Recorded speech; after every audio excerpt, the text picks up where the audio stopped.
Shalom Ubracha, nous commençons aujourd'hui la Masechet Moed Katan, donc le premier Perek à la première Mishnah. Moed Katan, comme son nom l'indique, c'est Moed, la fête, Katan, petite fête.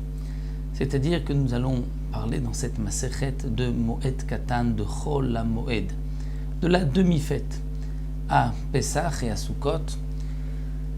À Pesach, nous avons le premier jour de Pesach qui est un jour de fête et le 7e jour. Et au milieu, nous avons 5 jours de Chol HaMoed, de demi-fête.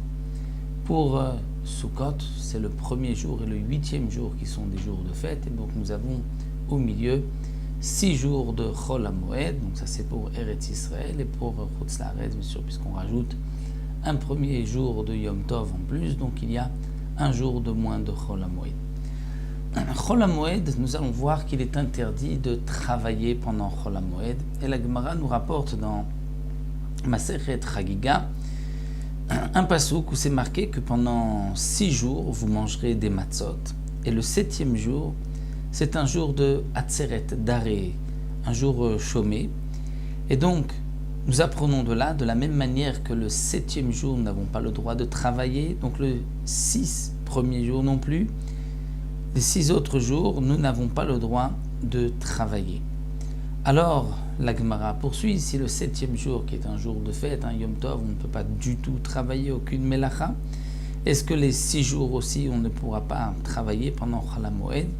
Réponse de la Gemara, puisque c'est marqué Hachevi, le 7e jour, ce n'est que le 7e jour où il y a une interdiction de tous travaux interdits, comme Shabbat, les 39 melachot.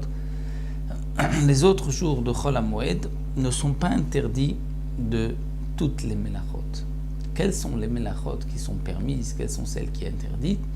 La Gemara nous dit que le passouk a fait dépendre cela de la décision des Chachamim. Les Chachamim décideront quelle est la melacha permise, quelle est la melacha interdite. Pardon. Cela voudrait donc dire que l'interdiction de travailler pendant Chol HaMoed est une interdiction minatora. C'est ce que pensent effectivement certains poskim, comme le rapporte le Bet Yosef. D'autres rishonim disent que non, ce n'est qu'une interdiction midirabanan, c'est un remez que nous avons ici, une allusion dans le pasouk. Mais l'interdiction de travailler pendant Chol HaMoed n'est qu'une interdiction midirabanan.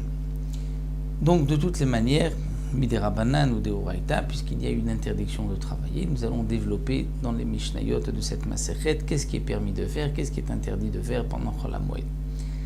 La Mishnah commence par nous dire Mashkim betashlachim, on a le droit d'arroser un champ, pas n'importe quel champ. Un champ betashlachim, c'est un champ qui ne se suffit pas de l'eau de pluie, qu'on a besoin toujours d'arroser. On pourra Bamoed pendant Chol HaMoed, et au passage, la Mishnah nous parle aussi de la Shemitah, puisque la Shemitah est une année shabbatique, nous n'avons pas le droit de travailler la terre. Il y a aussi beaucoup de points communs avec Chol HaMoed, c'est pour cela que la Mishnah va nous marquer les dynim de Chol HaMoed de la demi-fête avec les dynim de la Shemitah. Donc là, Mishnah nous enseigne, on peut arroser un champ fatigué, un champ qui est assoiffé, qui ne se suffit pas de l'eau de pluie, Bamoed Achol HaMoed Bashmit et pendant la Shemitah. Aussi bien, Ben Mimayan Shiatsa Bitrila, d'une source qui vient de jaillir, qu'on vient de trouver, et donc, nous explique le Barthénora, on pourrait craindre que peut-être les bords de cette source vont tomber, qu'on va venir aller réparer pendant Chol HaMoed et qu'il y aura donc une tircha, une fatigue supplémentaire. Non, on ne craint pas que les parois vont s'écrouler. Donc on pourra arroser de cette source, même Mayan Shuyat Sabitrila, ou d'une source qui ne vient pas de sortir, c'est-à-dire qui est sortie depuis longtemps. Et pourquoi on pourra arroser un tel champ? Parce que c'est davar à avet, c'est-à-dire que si on n'arrose pas, on risque de perdre la récolte qui a été semée. Et donc, un tel champ, dès qu'on a commencé déjà à l'arroser, si on ne continue pas à l'arroser tout le temps, quotidiennement, il va s'abîmer. Donc c'est pour cela que la Mishnah nous précise que il faudra, donc on pourra arroser, et bien sûr c'est dans le cas où on a déjà commencé à arroser avant Chol HaMoed, où il y a un risque de perte, et donc il faut continuer pendant Chol HaMoed. Et ça, c'est, nous précise le Barthénora, seulement pour un champ, ce qu'on appelle un sadeh lavan, un champ blanc, un champ de récolte, de blé et d'orge, mais pas un champ où se trouvent plantées des arbres, un verger, parce que même si on n'arrose pas, ça ne s'abîmera pas.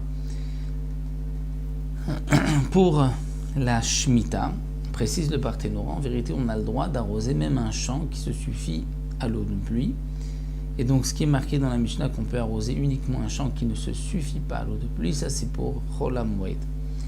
Aval, mais la Mishnah poursuit, dit En Mashkin, on ne pourra pas arroser ce champ. Bien que donc Chol HaMoed, un champ qui ne suffit pas de l'eau de pluie et qui risque de s'abîmer, donc c'est d'avoir Aved, on a le droit d'arroser. On a le droit d'arroser d'une source, mais on ne pourra pas arroser l'eau mimé akshamim, pas avec de l'eau de pluie. Velo mimé akilon, et ni par les eaux du kilon. C'est quoi kilon?